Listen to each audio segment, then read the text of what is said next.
The rain pounded the windshield so hard it sounded like drums in a war zone, turning every streetlight into a smeared watercolor blur. James's beat-up sedan coughed once, twice, then gave up completely in the middle of the intersection. The engine died with a pathetic whine, leaving only the roar of the storm and his own heartbeat thundering in his ears. "No, come on, not tonight," he muttered, slamming his palm against the steering wheel. He glanced at the dashboard clock, 7:42 p.m. He had exactly 18 minutes to make it to the restaurant for the blind date his sister had guilted him into accepting. The one he'd spent the whole week dreading. The one that felt like stepping into a trap he couldn't name.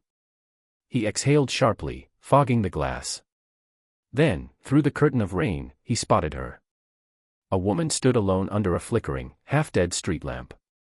Soaked through, hair plastered to her face, she was waving a white handkerchief like someone signaling a rescue plane. She looked small, lost, completely out of place in the downpour. Something tugged at James's chest, the same instinct that made him stop for stray dogs, help old ladies with groceries, fix neighbors' lawnmowers for free. He couldn't just drive past. He killed the useless headlights, grabbed his jacket, and stepped into the freezing rain. Little did he know, the stranger he was about to help was the exact person who had once broken his heart into pieces so small he still felt them cutting him every single day. Let's rewind a little further. James's alarm had gone off at 5:28 a.m., same as always. Before his eyes were even fully open, he felt the tiny hand patting his cheek. "Daddy, wake up. Pancakes today." Ethan whispered, 4 years old and still believing pancakes could fix almost anything. James pulled his son into a bear hug, breathing in the familiar smell of baby shampoo and sleep. "Extra syrup, buddy. Promise." Being a single dad hadn't been part of the plan. 2 years earlier he and Emily had been young, in love, reckless in the best way. She got pregnant faster than either of them expected. They were scared, excited, committed. Ethan arrived screaming and perfect. For 6 beautiful, chaotic months they were a family. Then one Tuesday morning she was gone. No goodbye note. No text. Her closet half empty, toothbrush missing, favorite mug gone from the sink. James searched everywhere, her phone went straight to voicemail forever. Friends said she'd mentioned feeling overwhelmed. Hospitals had no record.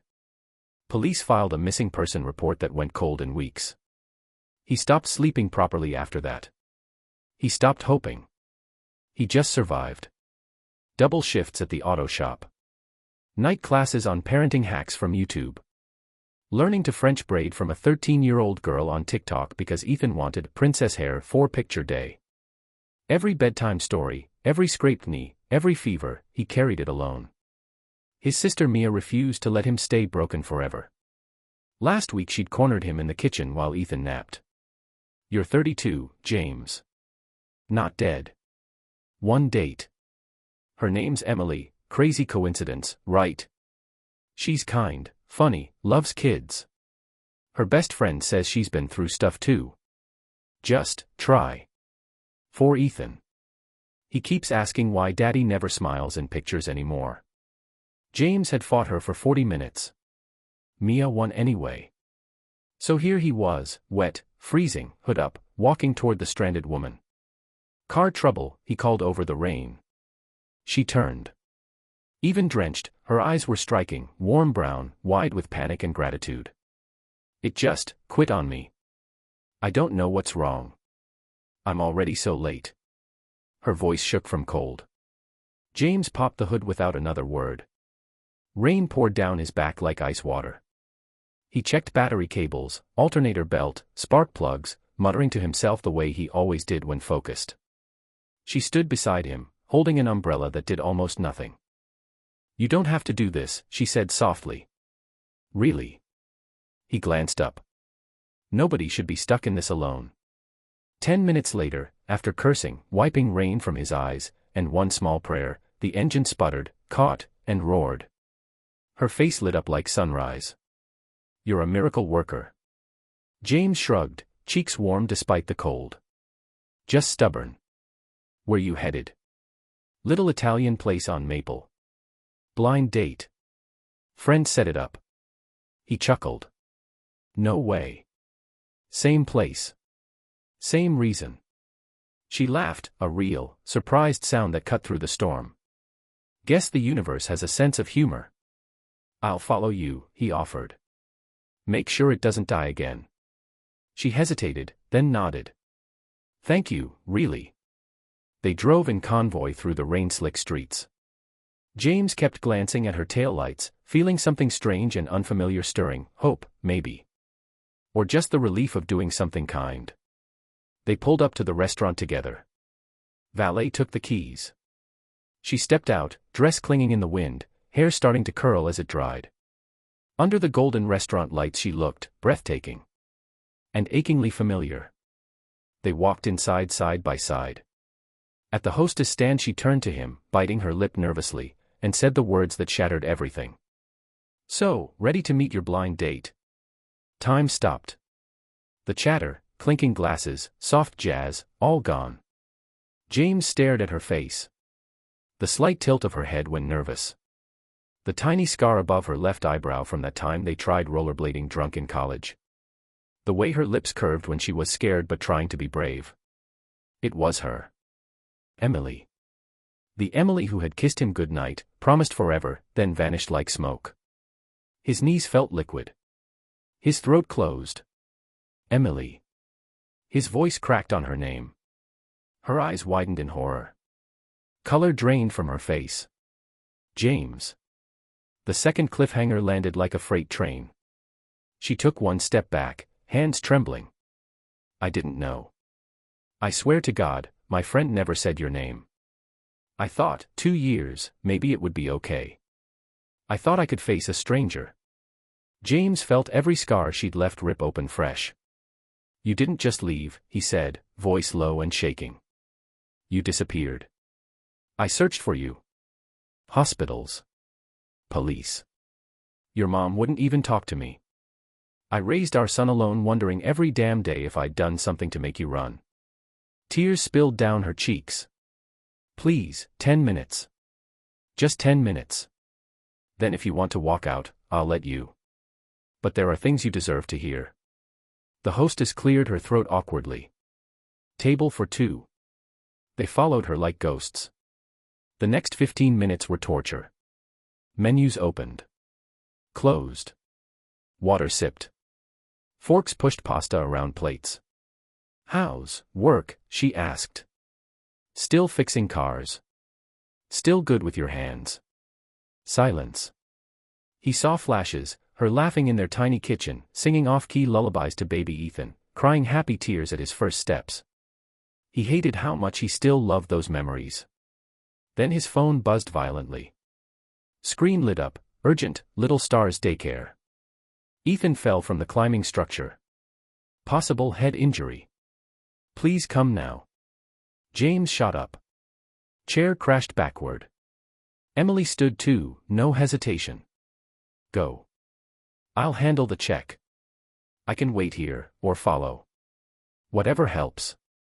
He looked at her, really looked. The woman who broke him was offering to stand by him now. He nodded once and ran. The third cliffhanger waited at the daycare. James burst through the doors, drenched, terrified. Ethan sat on the nurse's cot, tiny ice pack on forehead, but smiling. Daddy. James dropped to his knees, pulling his son close. You okay, buddy? Yeah. The nice lady came. She gave me this bear. Ethan held up a soft blue teddy with a red bow, brand new. The teacher smiled gently. A woman arrived about 25 minutes ago. Paid for the extra exam, sat with him until he calmed down, told him his daddy was a superhero who fixes everything. Said she'd wait outside for you. James's heart stuttered. He knew. Outside, under the awning, Emily stood hugging herself against the cold. Rain dripped from the roof around her.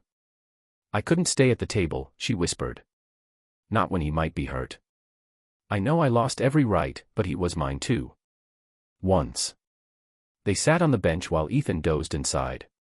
Hours passed. She told him everything, slow, painful, honest. Her mother's cancer diagnosis the night before she left. Stage 4. Aggressive. Doctors gave months. she panicked. James was 29, new baby, new bills, new life. She thought she'd drag him down. Thought disappearing was mercy. She wrote letters, dozens. Never sent them. She moved to her aunt's in Oregon.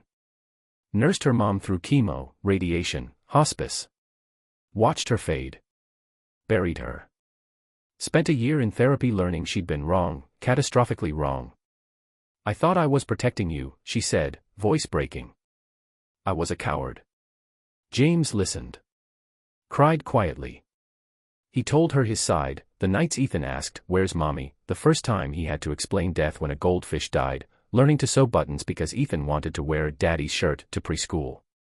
But also, the pride when Ethan read his first word, the laughter when they built blanket forts, the quiet strength he found because he had no choice. I hated you for a long time, he admitted. But I never stopped loving the girl who loved my son like her own. The rain slowed to a drizzle. City lights glittered on wet pavement. Ethan woke, saw Emily, and ran straight into her arms. You're the bear lady. She held him like he was glass, careful, reverent. They walked to the car together, Ethan between them, small hands in theirs. James looked at Emily over Ethan's head. Second chances aren't easy, he said quietly. They hurt. They scare us. But sometimes, they're the only way we heal. She nodded, tears shining. I'm not asking for forgiveness tonight. Just a chance to earn it. Day by day. He smiled, small, real, the first genuine one in years. As they drove home through the quiet streets, Ethan asleep in the back, James reached over and squeezed her hand. The storm had passed. And maybe, just maybe, so had the one inside him. If this story reached inside your chest and squeezed, if you've ever carried heartbreak so heavy you thought you'd never breathe right again, if you've ever wondered whether broken things can ever be whole, then please do this for me right now. Smash that like button so this message finds more people who need hope in the middle of their own storm. Subscribe and turn on the bell, because every single week I bring you stories like this, real, raw, full of second chances, forgiveness, and the kind of love that survives rain, silence, and time. Comment below, could you forgive someone who left without explanation? Or would the pain be too deep? Share this video with one person who needs to believe that sometimes the person who hurt you most might also be the one who helps you heal. Thank you for staying with me until the very last word. You are not alone in your story. And love, real love, always finds a way through the hardest nights. See you in the next one. Good night.